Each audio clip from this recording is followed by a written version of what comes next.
Hey there, Minnesota Vikings sports fans. You are listening to the Purple People podcast.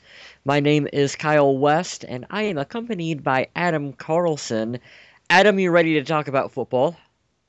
I am, and we intentionally held off on recording this episode till after the schedules came out.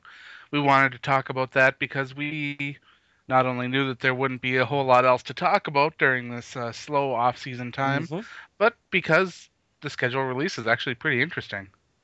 it is, and just got released shortly before this, so you are getting a little bit of our initial thoughts on it without spending a whole bunch of time, and I like doing that because usually initial thoughts are good thoughts and not Absolutely. overthinking. Yeah. And if you're looking for us to do predictions of what we think the team will go, I wouldn't expect that on this show because there's still so many variables to fill in. Uh, these websites that are and shows that are speculating what teams' records are going to be at this point in the season, it's ridiculous.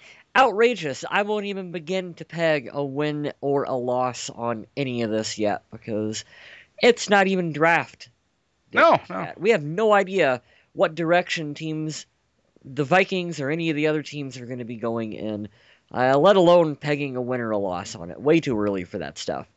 And heck, have you been reading the rumors that the Lions are trying to trade Ndamukong Suh to get more ammunition to move up in the draft? I have not heard that. It's as far as what I've read, it seems to be true. That's crazy. I mean, I I know they have problems with their salary cap keeping everyone under control, and that Sue wants to go somewhere where he can make a little bit more money and probably a bigger market too. So I don't know. Wow, that's an interesting storyline to follow. I view him as one of the best defensive football players in the league. Oh yeah, they don't get much meaner and grittier than him. Yeah, that's for sure. But let's take a step back and let me introduce you to episode number 98 of the Purple People podcast. We I sure titled on this that one. number? Yeah, Is yeah, it actually 98? it is. Had to double check hmm twice. But I titled this episode 17 Weeks Later in honor of the schedule. Cool, cool. That and because I love 28 Weeks Later. Actually, Fantastic I movie. like 28 days better than 28 weeks. It was a better film. It's different. It's less actiony, more story driven. But hey, everybody's got their own thing. Mhm. And I've got four quick hits. Four, count them. One, two, three, four. Four. Woo! The That was first one Four is Horsemen reference. the first one's a kind of sad one. Is that former Vikings receiver Stephen Burton has been forced to retire due to concussions. He isn't going to end his career with Minnesota. He will end it with down in Jacksonville. Mhm. But it's always sad because I really did enjoy Stephen Burton. He's one of those wide receivers that I did see potential in, and I thought could make something of himself in the NFL. And to see his career end right now, it kind of makes me sad. So It's a bummer. I like Steven. I liked him as a player. I was pretty vocal about thinking that he should have stuck around on the team as opposed to Joe Webb. right, Ultimately, that decision now is completely moot because Stevens retired and Joe Webb is no longer on the team. But right, I still, and he's not even playing wide receiver anymore. yeah, now he's quarterback on. He's someone else's problem now. But yeah, I am though glad that he made the right decision for his own health wise. Right. You don't You want to can't be see too safe with your health and your family and things like that. definitely. So wish him the best in his future career, whatever that is, whatever he chooses that to be. Absolutely. Mhm. Former Philadelphia Eagle Kurt Coleman chose the number 20, I believe, to wear. Hopefully, he can wear it a little more proudly than the last number 20 that stepped on the field for the Vikings. But word on the street is that Kurt Coleman turned down more money and some guaranteed money from other teams to come and play for the Minnesota Vikings. You know what I like to call that? That's the Coach Zimmer effect. I think so. Yeah, I think you're seeing it. And if this defense can pull it together and actually look competent this year, I think you could see lots of defensive free agents wanting to come to Minnesota. So it's something to keep an eye on. Mhm. That's for sure. He is a player's coach, but he's a different kind of player's coach than what you Right. had in Leslie Frazier. I think he's the good kind of players coach. That like he will attract talent to the team for the right reasons. I liked Leslie Frazier. I thought that he could transfer to be a good head coach. Turns out I was wrong, and he's definitely more of a coordinator type Hmm. guy. So I wish him the best with his new role down in Tampa. So, but we have our new guy. We got Zimmer. So let's see what he can pull off. Totally, totally. I was reading some articles earlier today, and I found something interesting. What they did was it was on an ESPN site. They took and they monitored the number of times each player was Googled in each state and listed what player was Googled the most. And there were some pretty interesting results Okay. because Adrian Peterson was Googled the most in 4 states of the United States, more than any other athlete on the face of the earth. And now, since we're going to play a little bit of Family Feud here, go ahead, Kyle West, guess them. Well, Minnesota. Okay. I would say Oklahoma. No. Really? Nope. Oklahoma was Kevin Durant. Huh. I would have thought maybe because, that's where AP played college that It's the logical place to go with yeah. it, but it is not one of the choices. I'm gonna go Texas. Nope. No Texas. Boy, I'm No. I'm not hitting good here. Um One more strike to go. uh, Green Bay. Well, Wisconsin. No, it's not No, Wisconsin. no Wisconsin. The 4 states were Minnesota, Iowa, North Dakota, and South Dakota. Okay, I can follow that. I can follow that logic. That's the big Minnesota fan base there. Yeah, He actually came in tied for third for most popular athlete by the number of states they had. Number one was LeBron James. If you're a big understandable. LeBron James fan, I I'm am. not, but number two was Peyton Manning, and Adrian Peterson actually tied Tom Brady for third. God, that's awesome. It's cool. Minnesota, I'm going to go on a little tangent here right now. Just got done watching 3 hours of the NFL Network basically not talk about the Minnesota Vikings during the schedule release show. And we got just a little bit of love right at the tail end of it where Rich Eisen was like, yeah, oh, by the way, Minnesota Vikings have Adrian Peterson and he's pretty good. And then we got Cordero Patterson got a little bit of love there at the end too from Mr. Rich Eisen. So it is nice to see that, he's right up there with Tom Brady and LeBron James, and rightfully so. He is a freakish hell of an athlete that needs to be talked about more favorably than what he gets mentioned by the major media. Absolutely. And what's even sadder about that whole situation is right now more people are talking about Chris Johnson than Adrian Peterson. I know, that drives me nuts. Just absolutely. What was it? 3.4 yards per carry for Oh Chris yeah, it's Johnson? not impressive. Yeah. CJ2K, no, it's CJ2 3.4. That's what it is. And my last and final, which I guess mean the same thing, but quick hit is that the Vikings will kick in an extra $1.2 million to get bigger video boards at the new stadium. And although this isn't a huge, huge deal, man, it's going to make that new stadium seem even sweeter. Hey, you know what? Everyone likes bigger TV sets, right? And let's be absolutely honest here. The Vikings' contribution as a team really isn't that big when you take a look at the loan from the NFL and the seat licenses and all that. Uh-huh. So it's good to see the team pitching in a little bit more actually of their own money because the state and the city, county, all that took a pretty big bite of it. And let's face it, Adam, we've both been to the Metrodome. The video screens in there were Not the best. they were laughable, and they were in pretty bad positions no matter where you were at. So spending extra money to have bigger screens, definitely a good thing. Like, there is no downside to that. No. Now let's get right into talking about the schedule because there's a couple really interesting parts of the schedule. Things that I thought just kind of blew me away a bit. First of all, is that the Vikings only have one prime time game And like every other team in the NFL, they have a Thursday night game where they will be taking on the Green Bay Packers at Lambeau Field at Week 5. First off, I love that. I Primetime Thursday night football, Green Bay division rival. Bring it on. Like let AP gonna run for 200 yards in the frozen tundra of Lambeau Field, and Cordero is gonna just be a touchdown machine, and it'll be fun. I can't wait. Like that's a game that I circle. I'm excited for that one. Absolutely. I have actually most of my friends are Packer fans. So whenever me and my buddy John get together, him and I are the only Vikings fans that are really completely rabid up here. So we're the guys that'll walk into the Packers bar completely donning all our purple and wearing the helmets and all that. So to us, there isn't much bigger than either a Vikings Packers game or a Vikings Lions game. Hmm. It's just the area I'm in.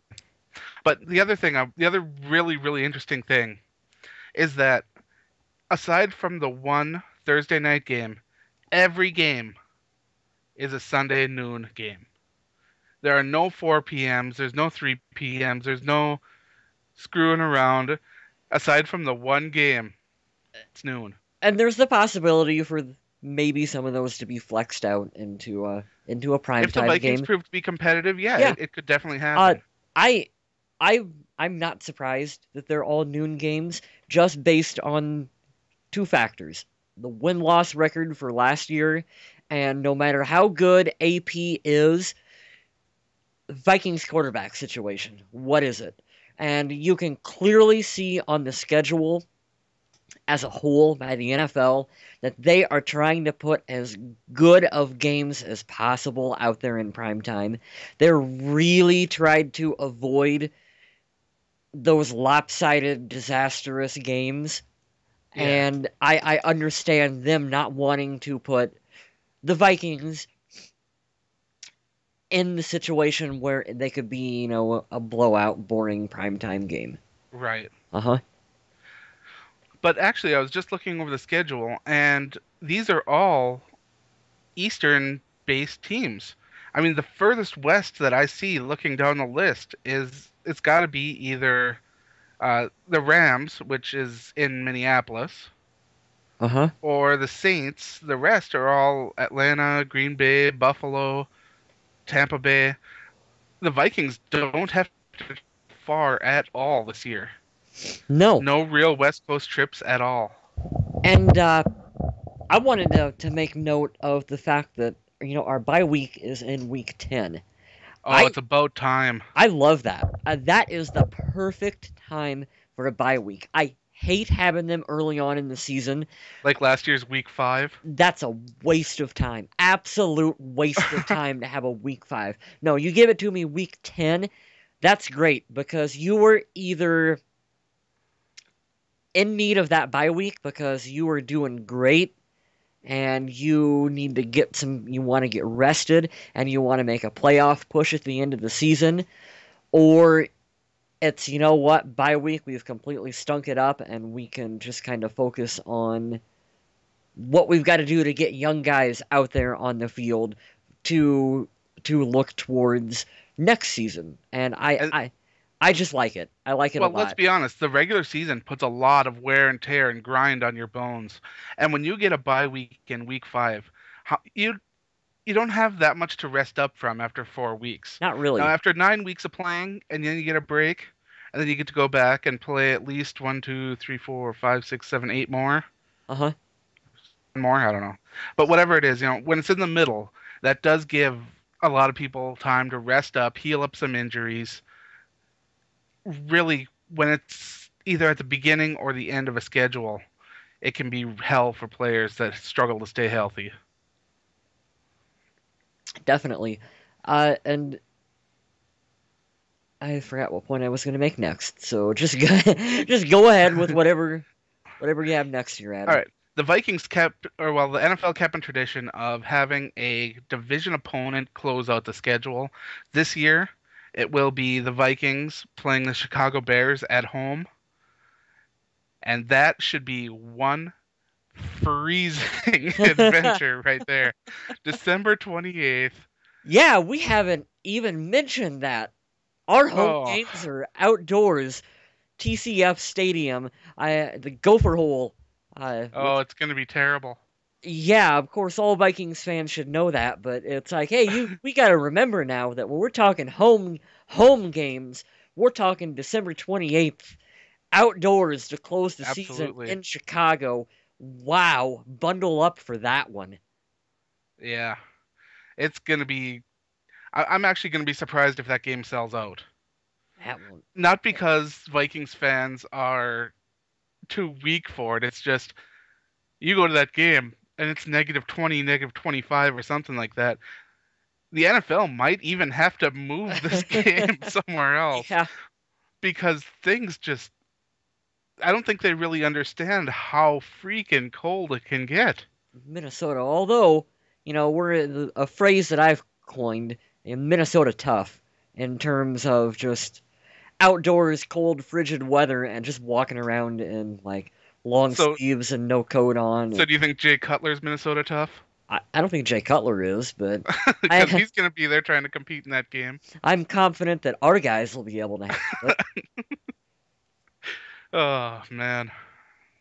It'll be fun. It'll be fun to see a player like Adrian Peterson, who was a throwback, old school player, outdoors in the elements, in the cold, running around with the ball in his hands. Like I'm And he'll have excited. plenty of opportunities. I mean, Yeah, he's got all the home games that will be in the winter. He's got the game against the Jets that will be played. Oh, the game against the Jets is home, sorry. But yeah, he although will have opportunities. did you see what they did right before that game? Uh, we're playing at Miami on December 21st. So Yeah, it's like they're sending the team down to Miami down so to the that sauna. it's like, okay, you guys go ahead and like have your vacation. Not saying that that game's going to be easy, but it's like you have your little vacation warm up time in Right. Miami, and then you come back home in Minnesota and you play outdoors against Chicago. Oh, that's going to be brutal. And I'm going to say something very unpopular right now, but judging by the looks of the schedule, the Vikings could actually open the season 0-6. I see so many hard games at the beginning of the schedule. The Rams, the Patriots, the Saints, the Falcons, the Packers, the Lions, and then in week 7 they finally get the Bills and Buccaneers, which neither of them are pushovers either. You got the improved Redskins. This is a tough, tough schedule this year. Well, definitely. And like I said, it's I'm not comfortable pegging wins or losses to any of them yet. But I'm you just def saying that those are all very good teams and very yeah, but competitive teams. definitely that is a couple tough stretches in there. I actually look at after the bye week where you play at Chicago, then you got at home, you got the Packers at home, you got the Carolina Panthers, New York Jets. That's a tough little stretch right there coming out of the bye. Definitely. I to me this schedule is just gonna be brutal. But I can see that this team will have a more focused approach to every game, and they'll be more prepared going into each one. Because last year, each game we went into, it seemed like the Vikings were not prepared one iota for it. Nope. And a lot of this is going to ride on the shoulders of Matt Castle. Yep, We know his play is going to be up and it's going to be down. And I was listening to Philip Rivers talk earlier on the NFL Network about how, the Chargers were able to turn it around in part because Philip Rivers was able to do a much better job of not turning over the football. And I right, believe the same thing is going to have to happen for Matt Castle in Minnesota. Or whoever the quarterback is for the Vikings. right. Don't turn over the football. If we can not turn over the football, we have a chance in all of these games. I know they're tough, but every team's schedule is tough because These that's are the NFL NFL. teams. Yeah, You're NFL teams. You're playing other NFL teams, and they are all tough. But if they can not turn over the football, play great defense, we can be in all of these games. Last year, the Minnesota had statistically the number 13 overall offense and the number 31 overall defense. Ugh. You love that, huh? No, no, not at all. I've seen the Vikings make plenty of steps towards fixing that defense. I'm sure we'll see more in the draft. But if the Vikings can actually put together a defense that can hold off teams and not let them score in the closing minutes of games, this Vikings team could surprise people and maybe even be a contender. Yeah, definitely. What games are you looking forward to the most? Like, which ones, like, did you circle? Like, I can't wait for this one. I've got November 2nd against the Redskins. Hmm. My big game that isn't just one that because I got a buddy that likes the other team. The game that I'm most interested in is that game against Carolina on November 30th. I think that that will be the true test of a Mike Zimmer defense because that offense is so explosive, the defense is so great, and then you've got players from each team that have jumped ship over to the other. And overall, it's just going to be such an interesting dynamic going on in that game that I can't wait to see it. Definitely, I agree with you on both of those. Like I said, I mentioned earlier on that the Green Bay Thursday night game, I I'm looking forward to that one. I Green Bay is always, I think, our toughest divisional opponent and the biggest rivalry for the Vikings, at least in the eyes of the fans. So I always look forward to that one. Otherwise, coming off the bye week, we're going to be playing against Chicago. That'll be the first time that the Vikings are going to be playing against Jared Allen. So we're finally going to get to see Jared Allen and Matt Khalil line up against each other for a full game and Yep. see what they can do in live game time action. So of course I am looking forward to seeing that one and seeing what Khalil is made of and what Jared Allen will be, what kind of standards he's going to be playing up to at that point in the season. Otherwise, New Orleans Saints. I know it's the third game of the regular season, but I always call back to the '09. Oh no. That rivalry is still that's still fresh in my mind, and I always look forward to playing the Saints because of that, and I look forward to beating the Saints because of that. Excellent, excellent. Well, that seems to be all I have for this week. I don't know if there's anything else that you'd like to add. No, not really. All right, well, I'd like to thank everyone for listening. Remember to hit us up on Facebook and Twitter. Let us know what games interest you the most. If there's one you're planning on attending. I know that a lot of Vikings fans are really excited about the home opener against the New England Patriots, which you don't get to say that too often as a Yeah. Vikings fan, but that one should be interesting as well. So just shoot us over a text or a tweet and let us know what's going on, and remember to stay classy, Minnesota.